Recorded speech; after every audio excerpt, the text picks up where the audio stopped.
Here we go again. Pauline, something you need to address because you're the Senate. You need to uphold the Constitution. And we're going to address Section 44 because Albo is currently trying to undermine the Constitution with a treaty between citizens of the Constitution and citizens of the Constitution. Commonwealth of Australia Constitution Act Section 44. Disqualification. Any person who 1. Is under any acknowledgement of allegiance, obedience, or adherence to a foreign power, or is subject or a citizen or entitled to the rights and privileges of a subject or a citizen of a foreign power, or... So before we go on, is trying to undermine the Constitution with a Madaraka agreement that's been hidden behind closed doors that Albo's now sweating his little arse over, and Pat Anderson's already been called out by Peter Credlin for lying to everybody in front of everybody. The receipts have already come down. So would that mean that Albo's under acknowledgement of an allegiance, obedience or adherence to a foreign power? Because that's not the Australian government. That's the Aborigine that he's adhering to here. Are they citizens or are they not? Is he trying to take them away from citizenship and give them something else? Are we paying for that? Right, so this brings Albo directly under number 1. Now, we also have Lydia, who sat there in the Parliament and mocked her own oath and fist bumped the air and abused the king and did all these things in acknowledgement of allegiance, obedience, or adherence to a foreign power. You can't make these things political in nature when they're very treasonous in action, Pauline. There's the bottom line. Succinct or not, the reality is coming. Now, the allegiance, obedience, or adherence to a foreign power. So let's just jump out of Section 44 for a second here, Pauline, and go up to the index here and go to what Ostley calls the preamble. That's not a preamble because it's the introductory wording to the Constitution Act. Okay, so it's not separate preamble to the Act. It is the Act, Pauline. Okay? Whereas the people of the states, humbly relying on the blessing of Almighty God, have agreed to unite in one indissoluble federal commonwealth under the crown of the United Kingdom of Great Britain and Ireland, and under the Constitution hereby established. Under the crown of the United Kingdom of Great Britain and Ireland. Now, Statute of Westminster, Pauline, 1931, severed that head. Severed that head to what? Because we're St Edward's Crown, not even in the picture yet. That didn't turn up till 1954, Pauline, when it introduced the Flags Act and overrode the people. How did it override the people, Pauline? Let's get to the crux of this matter. If the preamble says here, or the introductory text to the Act says, United Kingdom of Great Britain and Ireland, and we know through Statute of Westminster 1931 that United Kingdom of Great Britain and Ireland severed all responsibility or governance over the Commonwealth of Australia. How did that actually occur, Pauline? So if it's God, King and Country, and the country is the Constitution being the Commonwealth of Australia, and the King is a kingdom, and God is the blessing of Almighty God as established in the stone and the stone of remembrance, then do you see where I'm going here, Pauline? Like there is no claim or line of authority in your government, is what I'm getting at. So this going back to Section 44, because you've been caught out, Pauline. It's totally game over, if you know what I mean. You've been fingered for war crimes before the United Nations, and you've got a rising population that are starting to realise exactly what I'm talking about. So we go back to Section 44, is under any acknowledgement of allegiance, obedience or adherence to a foreign power. So I'd like you to explain to me how that Australia Act actually came about. Now I'd like you to explain to me how the Statute of Westminster Adoption Act 1942 came about after it was a declaration of war on behalf of foreign power in 1939. Now, you haven't excused yourselves from a declaration of war on behalf of a foreign power in 1939, at which you then did what with the Statute of Westminster Adoption Act 1942, opening the door for what request and consent that brought about what Australia Act after Letters Patent 1984, wherein the people believe that Letters Patent 1900 doesn't exist anymore. Well, I'm holding Letters Patent 1900, and it exists pretty well solid and whole in its shape and form. So, who's under the acknowledgement of allegiance, obedience or adherence to a foreign power, Pauline, when a curial right's been defined before the Supreme Court of New South Wales? What curial right would that be if that titled kingdom was the United Kingdom of Australia, also defined on the Australian record as being the kingdom that was handed over from the United Kingdom of Great Britain and Ireland? You're the ones under acknowledgement of allegiance, obedience or adherence to a foreign power. You fully well know this after you put 14 of those people through a fake high court in a bid to con the Australian people. It's going to catch up with you. And that's the unfortunate truth here, Pauline.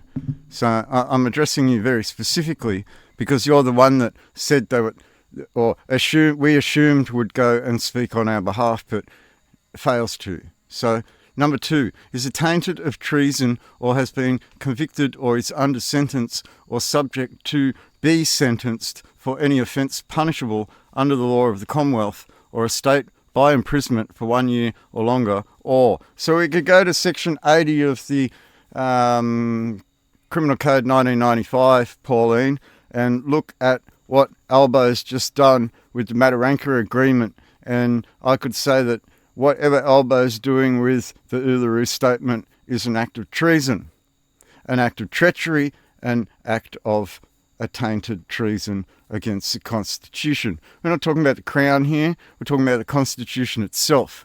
He is trying to undermine the Constitution itself, regardless of whether it's administration or naked ownership, Pauline. This is an act of treason openly committed by Albo recently by siding with foreign power or the guise of a foreign power in the Uluru Statement when they're actually citizens of this very Constitution, Pauline.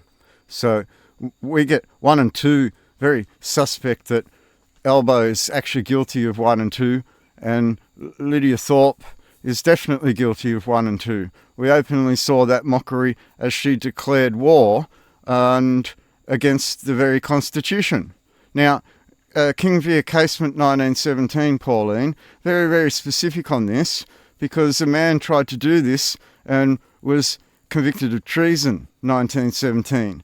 And Lydia's just gone and repeated that very action, Pauline, that very action. So regardless of whether we talk about Australian Imperial Crown, she committed treason against the Constitution in that respect. And she took oath to Charles III, also overseeing his Constitution as administration. So she's guilty in that respect. She's openly committed treason in respect to King via Casement 1917 and Section 44.2 of the Commonwealth of Australia Constitution Act. And you, as senators, sit there and do nothing about it. You think we as Australians don't witness this stuff and your lack of being the senators that you should be to clean up and oversee the House of Representatives, and you can't even clean up your own mess inside the Senate. Number 3 is an undischarged bankrupt or insolvent. Now, this is what happened to Rodney Culleton, everyone.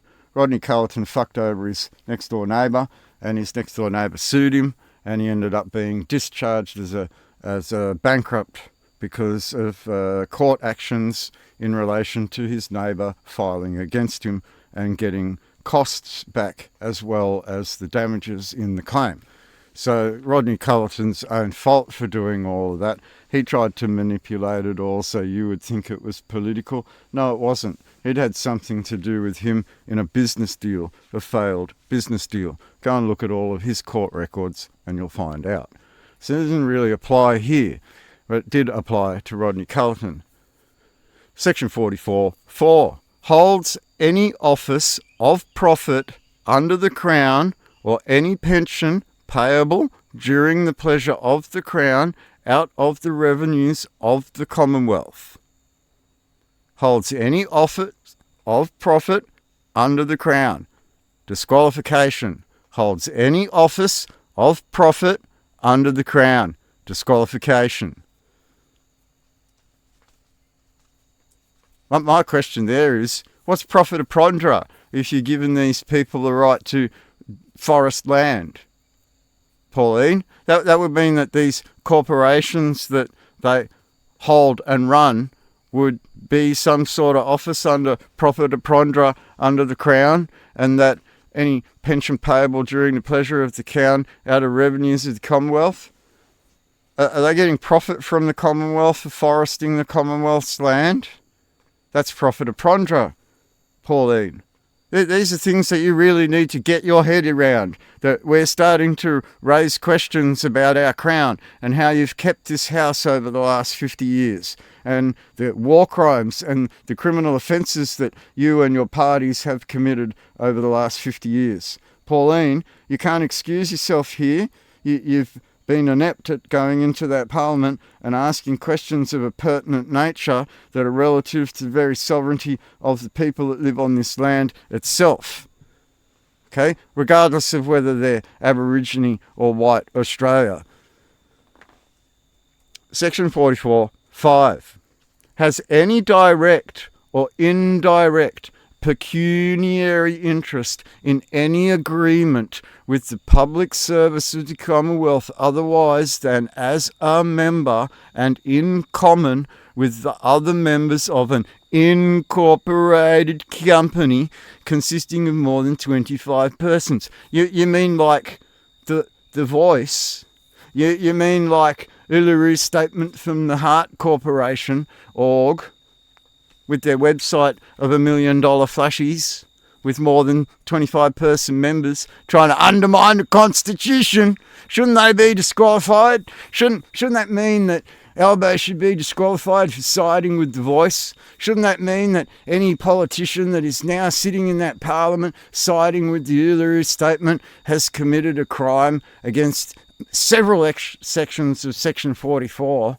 Because we haven't even got into the attainted treason part of you being under a foreign power. Okay? So even if we take you as administrative power and we say that's cool, Pauline, you're allowed to administer. This is all cool. Why is Albo allowed to undermine the very principle at which you administer? How do you administer something if you undermine it? I was asking these questions because Albo has a direct or indirect pecuniary interest in an agreement with public service of the Commonwealth.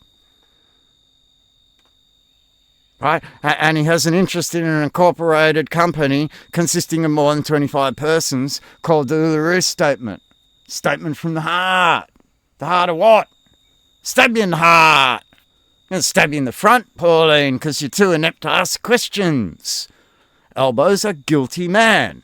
Why won't you deal with the fact that he has acknowledged the allegiance, obedience, or adherence to a foreign power? So he is trying to undermine the Constitution here, Pauline. Like, totally trying to undermine the Constitution with a treaty with citizens to that Constitution. This kind of ironically acknowledgement of allegiance or obedience or adherence to a foreign power committed by Albo himself. And that just doesn't include all those WEF partners that we could look at as foreign investments. You know, you've got American having that foreign investment problem, and we've got a Trading with the Enemy Act, Pauline, and an Aliens Act, Pauline. Are these actual aliens to our Constitution now being seen for what they are finally? These are real questions, Pauline, because now we're talking about legal ramifications to all of this. So is Albo and Lydia and these other members of the parliament adherent to an incorporated company consisting of more than 25 persons? Is there a direct or indirect pecuniary interest in agreement with the public service of the Commonwealth? I'm seeing that there is, and I'm seeing that Albo fits into 4 of these 5 disqualifications clauses, Pauline. And they obviously need to be challenged at the highest point of the High Court, and even forgiving Section 1 allegiance to a foreign power in relation to a crown, there is the allegiance to obedience or adherence to a foreign power in this Uluru Statement that proposes to make a treaty and get reparations. That the irony that a retarded bunch of people that are now being caught out in their lies, right? Because legally, when we come to a courtroom, this Uluru Statement's not going to stand up before the Supreme Court or the High Court. And you know this, Albo. This is why you're using politics to manipulate a blind population, hoping that people won't stand up to you in those courtrooms. Now, I'm putting to you, Pauline, right, because shall be capable of being chosen as a sitting member or member of the House of Representatives, shall be incapable of being chosen, shall be incapable of being chosen. So if we go back to, what was it, Section 42, right? Oath or affirmation of allegiance. And we just talked about the line of authority defined in the Constitution Act and how that led to Statute of Westminster 1931. And I'm still trying to comprehend and wrap in my head how you end up with an Australia Act from that. You conned the people. You manipulated the people, lied to the people, and you committed a grave offence against Section 44 by making a request and consent to a foreign power in 1985. A foreign power under the Australia Act, 1986. So the Australia Act itself, by sheer definition, is the acknowledgement of an allegiance or obedience or adherence to a foreign power, Pauline. You requested a foreign power, Pauline. You requested a foreign power called Australia to join Australia and leave the Commonwealth, Pauline. We could go a lot further, Pauline. This is the basic crux of the matter. Someone inside that government manipulated the government and made requests to a foreign power in 1985. I'm going to repeat that. Premiers of the states made requests to a foreign power in 1985, going against Section 44 of the Constitution. Then the federal government followed through with that request in the Australia Act 1986, going against Section 44 of the Constitution. These are very clear-cut things, Pauline, and you need to address them because we're bringing them forward because you're trying to rip us off. You're trying to steal the last of our wealth and you're trying to give it all to the Aborigine in the hope that we'll blame them for all of the problems. No, Pauline, it's not their fault. We know they've been hoodwinked. We know what's going on, Pauline. You're all responsible under that foreign oath, under that foreign power. That's the reality that's coming forward as you commit war crimes, as you commit COVID offences internationally under Rule 92 of the international humanitarian law, and you thought these people of Australia would back down. You committed grave offences against their constitution over the years, going back to 1942, the Statute of Westminster Adoption Act 1942, after committing a grave treasonous offence by committing war on behalf of a people on behalf of foreign power without going through any government oversight into declarations of that war, because that declaration happened within 1 to 3 hours after the United Kingdom's Prime Minister making those declarations of war in 1939, dragging us into a war after the abdication of a throne in 1936, followed by a Menzies model that's sought to undermine this country for the last 100 years. Pauline, that should basically demonstrate to you and all the country that Section 44 is going to be the central crux of all things. And when you look at Section 42, you're supposed to be under an oath of allegiance, which you screwed around with in the Statute of Westminster Adoption Act 1942, after declaring war on behalf of a foreign power that wasn't even the same power as the Crown, because the throne was abdicated in 1936. Hello? Dum, dum, dum.